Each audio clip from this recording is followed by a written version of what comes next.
سلطان محمود غزنوی اور چار چور۔ سلطان محمود غزنوی چینی ایک دفعہ رات کو بھیس بدل کر گشت کر رہا تھا تاکہ لوگوں کے حالات معلوم کرے۔ گشت کرتے کرتے چوروں کا ایک گروہ ملا۔ انہوں نے سلطان سے پوچھا کہ تم کون ہو؟ سلطان نے کہا میں بھی تمہاری طرح ایک چور ہوں۔ اس پر ایک چور نے کہا کہ میرے چور دوستو، اپنا اپنا ہنر تو بتاؤ۔ ہر شخص بتائے کہ اس کو کس بات میں کمال حاصل ہے۔ ان میں سے ایک بولا میرا کمال یہ کہ جب میرے کانوں میں کسی کتے کے بھونکنے کی آواز آتی ہے تو میں فوراً سمجھ جاتا ہوں کہ وہ کیا کہتا ہے۔ دوسرے نے کہا میرا کمال یہ ہے کہ میں جب کسی کو رات کے اندھیرے میں دیکھ لیتا ہوں تو دن کے وقت اس کو آسانی سے پہچان لیتا ہوں۔ تیسرا بولا میرے بازوؤں میں یہ طاقت ہے کہ وہ بغیر کسی ہتھیار کے نقب لگا سکتا ہے۔ چوتھے نے کہا مجھ میں یہ کمال ہے کہ میں کسی جگہ کی مٹی سونگھ کر بتا سکتا ہوں کہ کس جگہ خزانہ دبا ہوا ہے اور اس کی مقدار کیا ہے۔ اب سلطان کی باری تھی۔ اس نے کہا میرا کمال یہ ہے کہ میری داڑھی مجرموں کو قید سے رہا کر دیتی ہے۔ یوں سمجھو کہ جب وہ پھانسی کے تختے پر ہوں اس وقت اگر میں داڑھی ہلا دوں تو وہ سب رہا ہو جاتے ہیں۔ چوروں نے اس کے حوصلہ افزائی کی اور نعرہ لگایا واہ تم سب سے اعلیٰ ہو، اس لیے تم ہی ہمارے سردار ہو، ہمیں اب کسی مصیبت کا ڈر نہیں کیونکہ اگر ہم پکڑے بھی گئے تو تم ہمیں رہا کرا دو گے۔ اس کے بعد سب مل کر چوری کے لیے چلے اور شاہی محل کے قریب پہنچے۔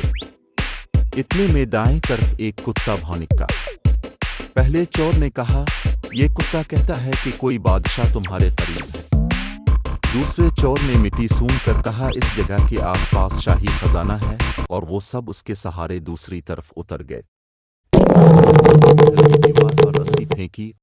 چوتھے چور نے نہایت پھرتی سے نقب لگائی اور سب کو خزانے کے اندر پہنچا دیا۔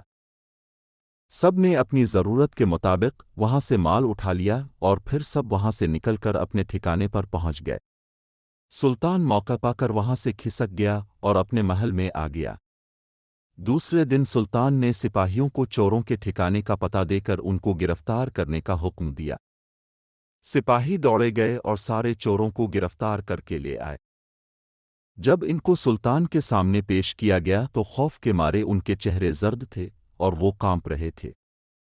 جو چور رات کو دیکھے ہوئے آدمی کو دن کے وقت پہچان لیتا تھا، اس کی نظر جوں ہی سلطان کے چہرے پر پڑی اس نے ہاتھ باندھ کر عرض کیا یہ ہمارے رات کے ساتھی، اب وقت آ گیا ہے کہ آپ اپنے کمال پیش کریں۔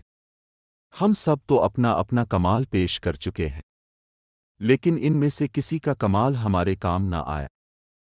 ہاں شاید میرا کمال کچھ کام دے جائے کہ میری آنکھوں نے اس اونچے رہتے والے بادشاہ کو پہچان لیا ہے جو اپنی مبارک داڑھی کو ہلا کر مصیبت میں گرفتار لوگوں کو رہا کرا سکتا ہے۔ سلطان کو اس کی باتیں سن کر ان چوروں پر رحم آ گیا اور اس نے اپنی گردن ہلا کر حکم دیا کہ ان کو چھوڑ دیا جائے۔ انہوں نے بھی آئندہ چوری کرنے سے توبہ کر لی۔ یہ کہانی بیان کرنے کا مقصد ہے کہ بدنام لوگوں سے ہمیشہ دور نہیں بھاگنا چاہیے بلکہ ہوشیاری اور متمندی کے ساتھ ان کے بھید معلوم کرنے چاہئیں۔